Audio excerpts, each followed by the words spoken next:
اعوذ باللہ من الشیطان الرجیم بسم اللہ الرحمن الرحیم السلام علیکم ورحمۃ اللہ وبرکاتہ۔ آج آپ کو میں ڈائریکٹ مدعے پہ ہی آ جاتا ہوں۔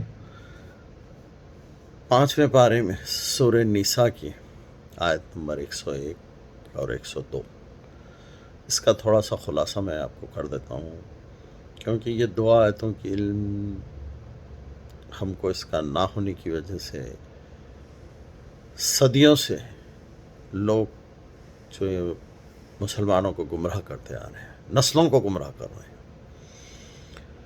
تو بہرحال یہ میں انشاءاللہ بعد میں بتاؤں گا، لیکن فی الحال میں بتا دیتا ہوں کہ یہ دو آیتیں ہیں کیا۔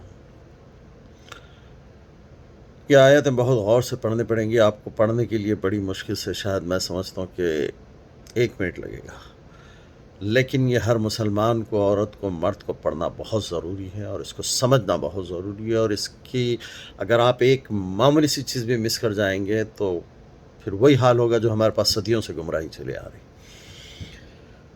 تو اس دو آیتوں میں سب سے پہلے آیت نمبر 101 میں سورہ نساء میں اللہ تعالیٰ یہاں پہ یہ کر رہے ہیں کہ جب تم سفر پہ جاؤ تو تمہیں کچھ گناہ نہیں ہے کہ نماز کو کم کر کے پڑھو، یعنی آدھی کر کر پڑھو،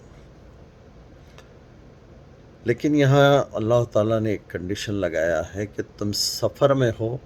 اکثر لوگ جو ہے سفر میں جاتی جو ہے نماز کو آدھی کر کے پڑھنا شروع کر دیتے ہیں، لیکن یہاں اللہ تعالیٰ یہ بتا رہے ہیں اسے بہت غور سے پڑھنا کہ جب تم سفر میں ہو اور خوف کی حالت میں ہو، امن میں اگر ہے تو کوئی نماز آدھی نہیں ہوتی، آپ کو پوری نماز پڑھنی پڑے گی۔ نماز کو عادی کریں گے، آپ سفر میں ہیں اور خوف کی حالت میں ہیں کہ کوئی آپ پہ حملہ کر دے، آپ کی جان کو خطرہ ہے، آپ کسی مشکل میں پھنسے ہوئے ہیں، آپ وہ ہے، تب آپ کو جو ہے سو نماز کو آدھے کرنے کا حکم ہے۔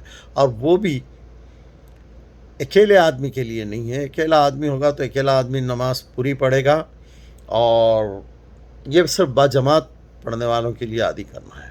اکیلا آدمی اگر جیسا خوف کی حالت میں ہے تو سواری پہ ہے یا جیسا ہے جس حالت میں بھی ہے، چلتے چلتے بھی اگر خوف کی حالت میں ہے تو وہ اکیلا آدمی پڑھ سکتا ہے، لیکن جماعت جو ہوگی وہ نماز کو عادی کر کے پڑھیں گے، جس میں سے وہ بھی امام صاحب جو ہوں گے، جو امام ہوں گے، جو نماز پڑھائیں گے، وہ نماز کو کبھی عادی نہیں کریں گے، وہ نماز پوری پڑھائیں گے۔ نماز جو کم کریں گے وہ پیچھے مقتدی جو جتنے بھی مصلی ہوں گے، جو وہ نماز پڑھ رہے ہوں گے، وہ لوگ عادی کریں گے۔ اب یہ کیسا ہے میں آپ کو بتا دیتا ہوں۔ فار ایگزامپل کہ مان لو کہ آپ ایک 6 آدمیوں کا لشکر ہے یا گروپ ہے جو بھی ہے، یا 600 کا ہے، جیسے بھی ہے، یہاں صرف ایک ایگزام دینے کے لیے بتا رہا ہوں۔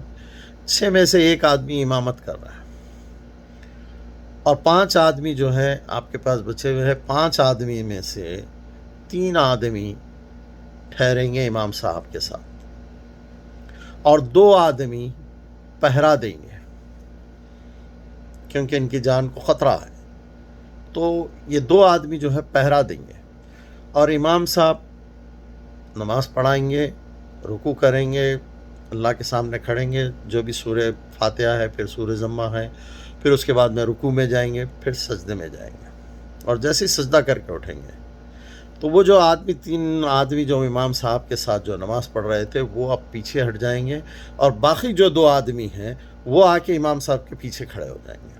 اب وہ 3 آدمی پہرا دیں گے، یا پہلے 2 کھڑے ہوں بعد میں 3، یا بعد میں 3، یا ایک ایگزامپل دے رہا ہوں میں کہ وہ 3 آدمی پہرا دیں گے کیونکہ ان کی جان کو خطرہ ہے۔ تو نماز کو کم کرنے کا طریقہ یہ ہے، یہاں پہ اللہ تعالیٰ نے ایک شرط رکھی ہے کہ آپ صرف خوف کی حالت میں ہیں تبھی نماز عادی ہوگی، امن کی حالت میں کوئی نماز عادی نہیں ہوگی، امن کی حالت میں آپ پوری نماز پڑھنے پڑیں گے آپ کو۔ اور یہاں اب ایک کو جو اہم بات یہ ہے، آیت نمبر 102 میں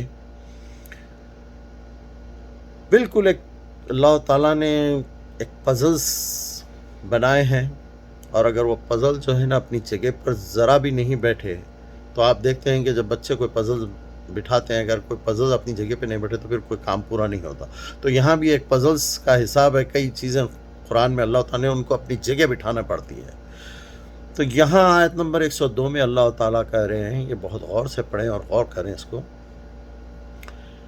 کہ جب آپ کے ساتھ اے نبی، کیونکہ یہ سرکار کے دور کا قصہ تھا، جب آپ نماز پڑھ رہے ہوں، آدھے لوگ آ کے آپ کے ساتھ کھڑے ہو گئے، آپ جو آدھے لوگ نماز پڑھے اور سجدہ کر لیے ہٹ جائیں وہاں سے، باقی آدھے آ کر اس میں شامل ہو جائیں نماز میں. تو یہاں پہ بات یہ ہو گئی کہ سجدے کا ایک ہی ذکر ہے، دو سجدوں کا ذکر نہیں ہے یہاں پہ، سب سے پہلی چیز. تو یہاں یہ بات یہ ثابت ہو رہی ہے کہ سجدہ ہر نماز میں صرف رکوع بھی ایک ہی ہوتا ہے، سجدہ بھی ایک ہی ہوتا ہے، دو سجدے نہیں ہوتے ہر رکعت میں. یہ پہلی چیز. اور دوسری چیز یہاں پہ کہہ رہے ہیں کہ ایک رکعت جب نماز پڑھ لیے، سجدہ کر لیے، لوگ پیچھے ہٹ جائیں، باقی آ کے شامل ہو جائیں، وہ اپنی نماز پوری کریں. اس کا مطلب یہ ہو گیا کہ نماز یہاں پہ صرف 2 ہی رکعت ہوتی ہے، چاہے آپ کون سی بھی نماز پڑھو، فجر پڑھو، ظہر پڑھو، عصر پڑھو، عشاء پڑھو، ہر نماز صرف 2 ہی رکعت ہوتی ہے، اور ہر رکعت میں سجدہ ایک ہی ہوتا ہے. یہاں دنیا والوں نے یا تو یہ آیتوں کو سمجھا نہیں ہے، یا پھر شیطانیت ہے، یا اگر لا علمی ہے تو کوئی مسئلہ نہیں ہے، کیونکہ ہر انسان کو پیدائشی علم ہوتا نہیں ہے، لیکن ان 2 آیتوں کا سہارا لے کر ہماری نسلوں کو گمراہ کرتے آ رہے ہیں لوگ. وہ کیسے میں آپ کو بھی بتاؤں گا انشاءاللہ. پہلے ہم نے 4 رکعت نماز کہیں ڈال دیا ہے، کہیں 3 رکعت، کہیں 2 رکعت، کہیں 12 رکعت، پتہ نہیں کیا کیا ڈال دیا ہے. اب اس کے بعد میں کہتے یہ ہیں کہ اب ہم ڈھونڈتے ہیں کہ 4 رکعت نماز کہاں ہے، اس کے اندر 3 رکعت نماز کہاں ہے، عشاء کی نماز کتنی پڑھنا ہے، ظہر کی کتنی پڑھنا ہے. ہم یہ ڈھونڈتے ہیں اپنے حساب سے کہ 4 رکعت نماز گئے، یہاں تو کہیں نماز کا ذکر ہی نہیں ہے. ہماری مرضی کے حساب سے نہیں ہے. ہمیں کرنا یہ ہے کہ جو یہاں پر لکھا ہوا ہے اس حساب سے ہم کو نماز پڑھنا ہے. ہم یہ کرتے ہیں پہلے اپنا طریقہ بنا لیا کہ کہیں 4، کہیں 10، کہیں 12، اور اس کے بعد میں پھر یہاں آ کے ڈھونڈتے ہیں کہ 4 رکعت کہاں ہے، 2 رکعت کہاں ہے. تو آپ کو ساری زندگی نسلوں میں نہیں مل رہی ہے، صدیوں سے نہیں مل رہی ہے. اور اس کی وجہ سے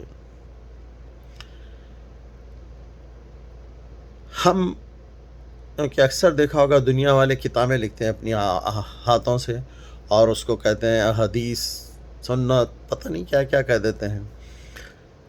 جب اکثر میں نے بھی، بلکہ یہ واٹس اپ یونیورسٹی کا بھلا ہو، میں دیکھتا ہوں 50 سال پہلے بھی کئی لوگوں نے اس بات پہ اعتراض کیا ہے کہ دنیا کی کوئی کتاب حدیث نہیں ہوتی، کوئی سنت نہیں ہوتی. کسی نے کچھ کم کہا ہے تو کسی نے کچھ زیادہ، الگ الگ طریقے سے. تو لوگ ان کو صرف یہی ایک چیز کا بہانہ بتاتے ہیں کہ آپ کہہ رہے ہیں کہ دنیا والوں کی کتابیں اگر نہ پڑھے تو ذرا یہ بتا دیں کہ اس میں نماز کا طریقہ کہاں ہے. سب سے پہلی چیز جو انسان یہ پوچھے کہ اس میں نماز کا طریقہ کہاں ہے، اس نے اپنے رب کے کام میں فالٹ پکڑ لیا. اس کو معلوم ہی نہیں ہے کہ لکھنے والے کا چیلنج ہے تمام کائنات کے مالک کا کہ الیوم اکملت لکم دینکم، ہم نے تمہارا دین مکمل کر دیا ہے. سورہ مائدہ اور آپ کے سورہ انعام کو ذرا آپ غور سے پڑھیے. اس میں اللہ تعالیٰ نے یہ بتا رہے ہیں کہ ہم نے تمہارا دین بتفصیل سے لکھا ہے. ایسا نہیں ہے کہ کوئی چیز یار اسے رہنے دو، چھوڑو، اب یہ کر دو. ہم نے اس دین کے لکھنے میں کہیں کوئی کوتاہی نہیں کی، تفصیل سے لکھا ہے اور پورا مکمل لکھا ہے.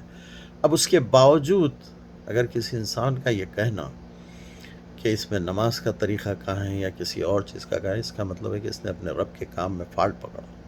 اور رب کے کام میں فالٹ پکڑنے کے معنی یہ ہوتے ہیں کہ وہ شیطان ہوتا ہے.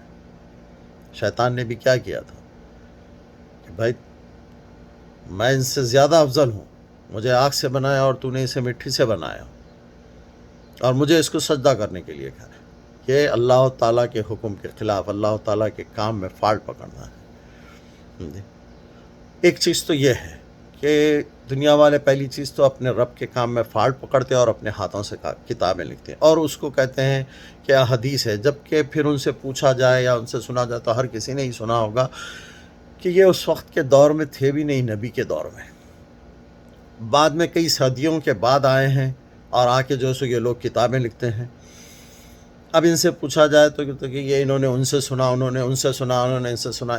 اس طرح سے ہم نے یہ کتاب لکھی ہے، یا اتلانٹک ہے، بہرحال جو بھی کہتے ہیں کہ بھئی یہ بالکل صحیح کتابیں ہیں. پوری دنیا والے آج کل اسی کتاب سے چل رہے ہیں. اگر یہ واقعی کتابیں صحیح ہے اور یہ واقعی نبی کی باتیں ہیں اور یہ حدیث ہے، تو یہاں سب سے پہلا تو الزام تم نے نبی کے اوپر ہی لگا دیا کہ یہ نبی کی باتیں آپ کو لکھنے کا کیوں وقت آ گیا؟ یہ باتیں نبی نے خود کیوں نہیں لکھا؟ اس کا مطلب ہے کہ انہوں نے اپنے کام میں کوتاہی کی، کہ انہوں نے دنیا والوں کو لکھا نہیں اور آ کے دوسرے لوگوں کو ان کی باتیں لکھ کر جو ہے سو ہم تک پہنچانی پڑ رہی ہے۔ اس سے تو نبی کے اوپر سیدھا سیدھا الزام ہے یہ تو، جبکہ ان کو آسمان سے لکھنا پڑھنا سکھایا گیا سب کا، اس کے بعد اپنی باتیں وہ خود کیوں نہیں لکھے؟ اس لیے نہیں لکھے کہ لکھنے کا حکم ان کو بھی نہیں ہے۔ ان کو بھی جو حکم ہے وہ پہنچانے کا حکم ہے، اور ان کا ٹائٹل ہے پیغمبر، میسنجر، یعنی پیغمبر کے معنی ہیں تو یہ ہیں میسنجر کے معنی کے پیغام کا پہنچانا۔ لکھنے کا حکم ان کو بھی نہیں ہے۔ تو یہ دنیا والوں کو تو سوال ہی پیدا نہیں ہوتا، لیکن دنیا والے یا تو اپنی کم علمی کی وجہ سے یا پھر شیطانیت، اب دو میں سے علم کا کم ہونا یہ کوئی تعجب کی بات نہیں ہے۔ انسان پیدا ہوتا ہے تو علم کسی کو نہیں ہوتا، وہ صرف ایک عیسیٰ علیہ السلام کو ہی تھا کہ جو پیدائشی علم، باقی سب کو یہیں آ کے سیکھنا پڑتا ہے۔ تو اگر علم نہیں ہے تو چاہیے کہ اپنے رب کو بار بار پڑھے، بار بار سمجھے، وہاں سے ایک سے دوسرے سے مشورہ کرے، رائے مشورہ کرے، آپ ڈھونڈیں، تب آپ کو اس کے اندر ملیں گی، کیونکہ لکھنے والے کا چیلنج ہے کہ ہم نے اس دین کو مکمل کر دیا، ہم نے اس دین کو بتفصیل سے لکھا ہے، لیکن اس کے باوجود اللہ تعالیٰ کے کام میں فالٹ پکڑنا اور اپنے ہاتھوں سے کتاب لکھنا اور اس میں کئی چیزیں ایڈ کر دینا، قوم کو گمراہ کر دینا، یہ شیطانی حرکت ہے۔ ایسی کئی چیزیں ہیں آئے دن جو ایڈ کر دیتے ہیں۔ رمضان کی عید ہے ہماری، بقرعید کی عید ہے ہماری، بلکہ اگر آپ دیکھا جائے ہر آئے دن ایک چیز ایڈ ہوتی ہے۔ کیسا ہوتی ہے میں وہ بتا رہا ہوں۔ جیسا اگر آپ ایک 50 سال پیچھے اگر چلے جائیں گے تو مسلمانوں کی صرف 2 عیدیں ہوا کرتی تھی، اور آج یعنی 4 جولائی 2021 اس میں مسلمانوں کی 2.5 عیدیں ہیں، اور آنے والے 50 سال کے بعد میں مسلمانوں کی 3 عیدیں ہو جائیں گی جو کمپلیٹ۔ پہلی 2 عیدیں تو ایک ایک کر کے رمضان کی بھی ڈال دی، بقرعید کی بھی ڈال دی۔ اس کے بعد اگر آپ 50 سال پیچھے جا کے دیکھیں گے تو اس وقت میں میلاد النبی کی کوئی عید نہیں ہوا کرتی تھی۔ یہ ایسے کوئی کسی نے گھروں میں کچھ کر لیا، کرا لیا، بلا لیا، خوشی منا لیا، اٹس اوکے۔ لیکن آج اتنے بڑے پیمانے پہ ہو رہی ہے، آدھے لوگ اس کو منا رہے ہیں، آدھے لوگ نہیں منا رہے ہیں، اسی لیے یہ عید 2.5 ہو گئی، آدھی ہو گئی، سمجھے؟ اور آنے والے 50 سال کے بعد میں جو ہماری نسلیں ہوں گی وہ یہ دیکھیں گے۔ میں یہ ویڈیو اپلوڈ بھی کر رہا ہوں انشاءاللہ یوٹیوب پہ، اور اگر جب تک یوٹیوب یا فیس بک زندہ رہا تو آنے والی نسلوں کے لیے یہ میں بتاؤں گا کہ یہ عیدیں وغیرہ، یہ جو سب دنیا والے جو بات کرتے ہیں، یہ سب ہمیں گمراہ کرنے کی معنی ہے۔ اب تم یہی سوچیں گے کہ یار اس کے اندر ایک سجدہ لکھا ہوا ہے، ٹھیک ہے ہم نے 2 کر لیا تو کیا ہوا؟ تو بھیا پھر آپ 3 کر لو، کیا فرق پڑنے کا ہے؟ یہاں بات یہ ہوگی کہ آپ اللہ کے حکم کے خلاف جا رہے ہیں، سمجھے؟ آپ 4 رکعت پڑھ رہے ہیں، ہم کیا گناہ کر رہے ہیں؟ 4 پڑھو یا 10 پڑھو، مگر آپ پھر وہ چیز نہیں کر رہے ہیں، آپ نے ملاوٹ کر دی اس کے اندر، ایک زیر زبر کا بھی ملاوٹ نہیں کر سکتے۔ تو یہاں صرف کہنے کی بات، کیونکہ یہ ویڈیو کافی طویل ہو رہا ہے، اب پھر شاید بور نہ ہو جائے، کہنے کو مجھے بہت ساری باتیں ہیں، لیکن میں بہت کم سے کم وقت کے اندر مین پوائنٹ کے اوپر بات کر رہا ہوں، سمجھے نا؟ اور یہ بھی نہیں ہے کہ میں چاہتا تو ان آیتوں کو پڑھ کر بھی وہ کرتا، آپ کو بتاتا، لیکن اکثر اس کے اندر میں دیکھا ہوں، جو میں پہلی چیز جو میں کیا ہوں، تو لوگ کوئی کہتے ہیں کہ بھئی یہ پتہ نہیں انہوں نے کون سا قرآن پڑھ لیا، کوئی کہتے ہیں کہ بھئی یہ شیعہ ہے، کوئی کہتے ہیں کہ بھئی یہ ان کو داڑھی آڑی نہیں ہے، پتہ نہیں یہ کس فرقے سے تعلق ہے وہ ہے۔ تو میں اسی لیے آپ کو آیت کا صرف نمبر بتایا ہوں۔ آپ اپنے گھر میں جائیے، ہر مسلمان عورت کا اور ہر مرد کا کام ہے کہ آپ ان 2 آیتوں کو پڑھیے، اور آپ کی نماز کی کتنی رکعتیں اس کے اندر بہت ہی مختصر اس کے اندر آپ نے دیا ہے۔ اگر وہاں ایک لفظ کا بھی آپ آگے پیچھے کر دیں گے تو پھر آپ صدیوں سے گمراہی چلے آ رہی ہے اس کے پیچھے ہماری، اور نسلیں تباہ ہو رہی ہیں۔ اور پھر وہی ہوگا، پھر نسلوں تلک کا یہ رہیں گا، صدیوں تک ہم گمراہ رہیں گے۔ تو نماز کوئی بھی ہو 2 رکعت سے زیادہ نہیں ہے، اور ہر رکعت میں سجدہ ایک ہی ہے۔ جی ہاں، تو اس کو پڑھیے، اور کہنے کا بہت ہے، لیکن اللہ تعالیٰ آپ کو ہم کو سب کو سیدھی راہ پہ چلا دیں انشاءاللہ تعالیٰ۔ پھر بات ہوں گی، یہ میں جہاں تک ہو سکے مختصر سی اس میں بنایا ہوں۔ تو فی امان اللہ، اللہ آپ کو ہم کو سب کو جو ہے سیدھی راہ پہ دکھا دے، آمین۔ فی امان۔